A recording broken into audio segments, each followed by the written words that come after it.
Welcome. आज हम लोग तीन टर्मिनोलॉजीज़ को पढ़ेंगे। पहली टर्मिनोलॉजी है डिसाइडेबिलिटी, दूसरी है अनडिसाइडेबिलिटी और तीसरी है रिड्यूसिबिलिटी। डिसाइडेबल और अनडिसाइडेबल का डिफरेंस हम लोग समझ में लेते हैं। डिसाइडेबल मतलब क्या कि अगर हमारे पास में कोई प्रॉब्लम है और हम उसे सॉल्व कर सकते हैं तो उसे हम कहेंगे डिसाइडेबल प्रॉब्लम। तो वो कैसे सॉल्व होगा? तो हमारे पास एक प्रॉब्लम है और उस प्रॉब्लम के लिए अगर हम कोई ट्यूरिंग मशीन डिज़ाइन कर रहे हैं और वो Turing machine finite amount of time लेके हॉल्ट हो रही है। क्या हो रही है?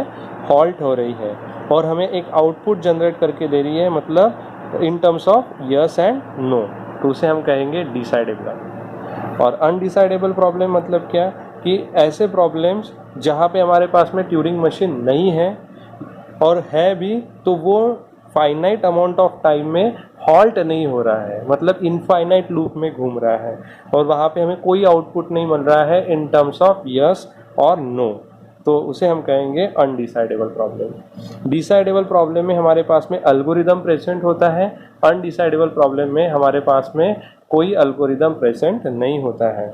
अगर डिसाइडेबल प्रॉब्लम का एग्जांपल अगर हम लेने की कोशिश करें तो हम लोग equivalence of two regular grammar, ये जो हमने यूनिट नंबर 1 में पढ़ा होगा, तो वहाँ पे हमें अल्गोरिदम्स अवेलेबल हैं जो रेगुलर लैंग्वेज की इक्विवेलेंसी फाइंड आउट करके देते हैं।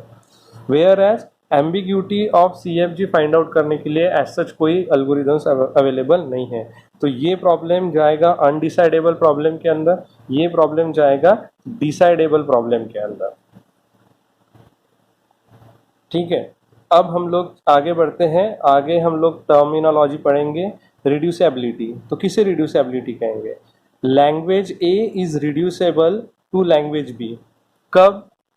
जब देयर इज ऐसा कब होगा? जब there exist a function f which will convert the string of A in B।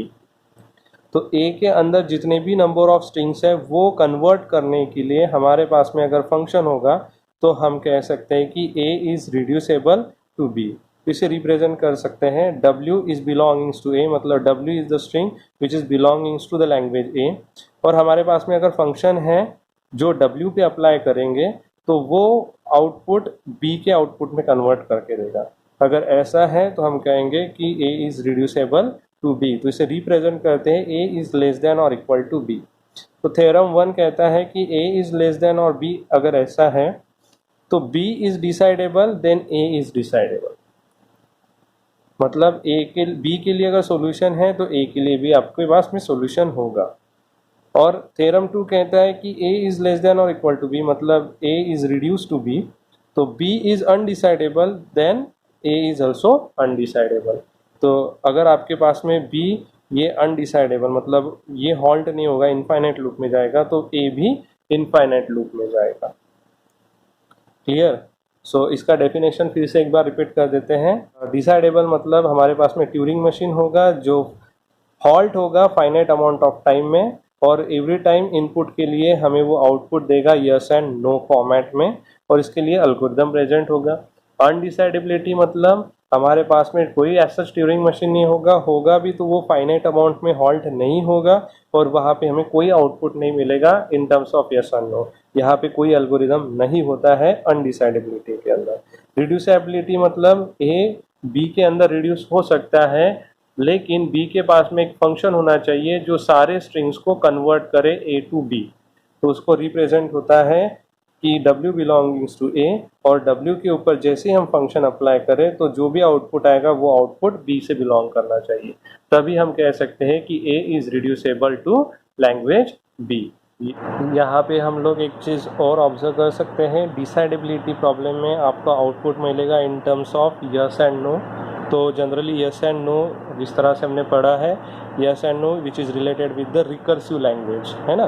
तो recursive language is all are solvable, मतलब वो सारे डिसाइडेबल हैं, लेकिन अनडिसाइडेबिलिटी के अंदर हम हॉल्ट नहीं होने वाले हैं, तो ये मेजर प्रॉब्लम है। तो इस प्रॉब्लम के ऊपर हमारे पास में कुछ सॉल्यूशन आएंगे, तो उसमें से पहला सॉल्यूशन होगा पोस्ट करस्पॉन्डेंस प्रॉब्लम। एक हॉल्टिंग प्रॉब्लम भी होता है। हॉल्टिंग प्रॉब्लम मतलब जहाँ पे मशीन हॉल्ट नहीं करेगी, उसे हम कहेंगे हॉल्टिंग प्रॉब्लम। लेकिन हॉल्टिंग प्रॉब्लम से बेस्ट सॉल्यूशन कोई देगा हमें अनडिसाइडेबिलिटी का, तो वो होगा पोस्ट करस्पॉन्डेंस प्रॉब्लम। तो चलिए स्टार्ट करते हैं पोस्ट करस्पॉन्डेंस प्रॉब्लम को। तो पोस्ट करस्पॉन्डेंस प्रॉब्लम किस लिए यूज़ होता है? अनडिसाइडेबल प्रॉब्लम के सॉल्यूशन को फाइंड आउट करने के लिए हम लोग पोस्ट करस्पॉन्डेंस प्रॉब्लम का यूज़ करते हैं। इमिल पोस्ट नाम का एक साइंटिस्ट है जिन्होंने 1946 में इस पोस्ट करस्पॉन्डेंस प्रॉब्लम का सॉल्यूशन फाइंड आउट किया है। पोस्ट करस्पॉन्डेंस प्रॉब्लम ये मेथड फाइंड आउट किया हुआ है और ये सिंपल होती है as compare to halting problem. ये चलिए एक प्रॉब्लम कंसिडर करते हैं related with the post correspondence problem. Problem given है, determine the solution for the following A B pairs. तो ए पेयर्स में स्ट्रिंग दिया है B, B A, triple B, B ए, और बी में दिया है ट्रिपल बी, बी ए, ए। अब यहाँ पे हम लोगों को सॉल्यूशन फाइंड आउट करते वक्त ए और बी से कुछ स्ट्रिंग जनरेट करने पड़ेंगे, और स्ट्रिंग जनरेट करने के लिए कुछ रूल्स रेगुलेशन दिए हैं। ए के लिए कोई स्ट्रिंग जनरेट करना है और बी के लिए भी स्ट्रिंग जनरेट करना है। दोनों स्ट्रिंग के रिजल्ट सेम होने चाहिए, मतलब दोनों स्ट्रिंग सेम होने चाहिए, और जो सीक्वेंस हम लोग फॉलो करेंगे ए के लिए वही सीक्वेंस हमें बी के लिए फॉलो करना पड़ेगा, और वाइस वर्सा। मतलब बी के लिए अगर कोई सीक्वेंस फॉलो कर रहे हैं तो सेम सीक्वेंस हमें ए के लिए फॉलो करना पड़ेगा to generate the same string. तो चलिए देखिए इसका सॉल्यूशन कैसे मिलता है। Here I am going to use A, here I am going to use B. तो देखिए यहाँ पे देखिए बी फर्स्ट पोजीशन पे है, यहाँ पे ट्रिपल बी फर्स्ट पोजीशन पे है, यहाँ पे सेकंड पोजीशन पे बी ए ट्रिपल बी है, यहाँ पे बी ए है, यहाँ पे थर्ड पोजीशन पे बी है, यहाँ पे थर्ड पोजीशन पे सिर्फ सिंगल ए है। अगर यहाँ पे कंपैरिजन किया जाए तो बी यहाँ पे 3 टाइम्स बी आ जाएगा, यहाँ पे बी ए ट्रिपल बी, यहाँ पे बी ए आ जाएगा, यहाँ पे बी ए आएगा तो यहाँ पे ए आएगा।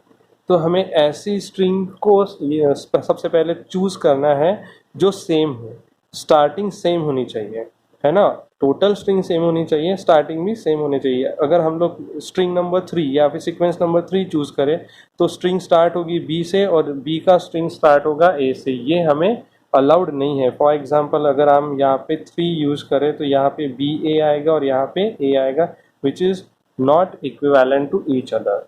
तो फिर करें क्या? तो हम लोग यहाँ पे ए के लिए एक सीक्वेंस कंसिडर करते हैं, बी के लिए करते हैं। तो I am going to choose number 2 first, right. तो यहाँ पे मुझे सीक्वेंस मिला बी ए ट्रिपल बी, यहाँ पे मुझे सीक्वेंस मिला बी ए। तो अगर इसको इसके साथ कंपेयर किया जाए तो यहाँ पे ट्रिपल बी लैक हो रहा है। इस ट्रिपल बी को यहाँ से कहाँ से मैं ओवरकम कर सकता हूँ? तो सीक्वेंस नंबर 1 से ओवरकम कर सकता हूँ। तो यहाँ पे जैसे मैं फर्स्ट वाला यूज़ करूँगा तो यहाँ पे भी यूज़ होगा, तो यहाँ पे बी आएगा। तो यहाँ पे मुझे देखिए एक एक्स्ट्रा बी मिल चुका है, यहाँ पे ट्रिपल बी है, यहाँ पे 4 टाइम बी है। ये सिंगल बी को एक ओवरकम करने के लिए अब यहाँ पे मुझे कुछ चाहिए, तो सिंगल बी को ओवरकम करने के लिए मैं यहाँ पे 2 यूज़ करूँगा, तो फिर से ट्रिपल बी यहाँ पे ए में एक्स्ट्रा आ जाएंगे।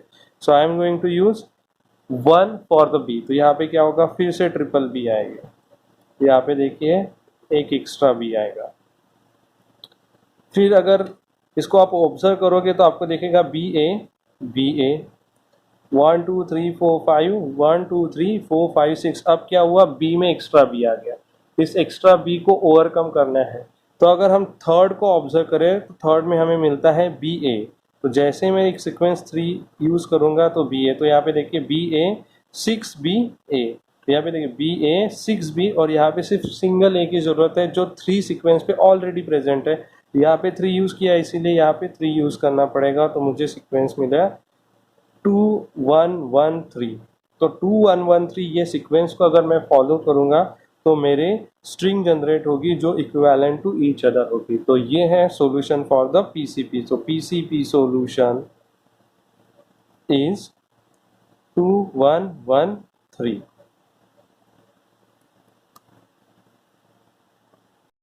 चलिए आगे बढ़ते हैं। यहाँ पे गिवन प्रॉब्लम है A इज़ 11 100 111, B इज़ 111 001 11। इसका हमें पोस्ट करस्पॉन्डेंस सॉल्यूशन निकालना है। तो A के लिए हम एक स्ट्रिंग जनरेट करेंगे, B के लिए एक स्ट्रिंग जनरेट करेंगे। तो दोनों स्ट्रिंग सेम होनी चाहिए और दोनों के जो सीक्वेंस है वो भी सेम होने चाहिए स्ट्रिंग यूटिलाइजेशन के। तो A में मैं फर्स्ट यूज़ करता हूँ तो B में भी मैं फर्स्ट यूज़ करता हूँ। तो देखिए मुझे फर्स्ट में मिलेगा 2 टाइम्स से, यहाँ पे मिलेगा 3 टाइम्स से। तो यहाँ पे 1 एक्स्ट्रा है। यहाँ पे इसको ओवरकम करने के लिए मैं 2 का सीक्वेंस यूज़ करूँगा। तो यहाँ पे आएगा 1 0 0। यहाँ पे भी 2 का एक सीक्वेंस यूज़ होगा तो 0 0 1। तो यहाँ पे हम ऑब्जर्व कर सकते हैं 1 1 1 0 0। यहाँ पे आएगा 1 1 0 0 एक्स्ट्रा 1। इस 1 को ओवरकम करने के लिए हमारे पास में सीक्वेंस 3 है, जहाँ पे 3 1 है, यहाँ पे 2 1 है। मतलब एक 1 की कमी यहाँ पे हम लोग ओवरकम कर सकते हैं, इसलिए मैं 3 यूज़ करूँगा। तो यहाँ पे आ जाएगा 1 1 और यहाँ पे आ जाएगा 2 टाइम्स 1। तो यहाँ पे मिलेगा 1 1 0 0 1 1। यहाँ पे भी आपको मिलेगा 1 1 0 0 1 1। तो PCB सॉल्यूशन हो गया हमारे लिए 1 2 3।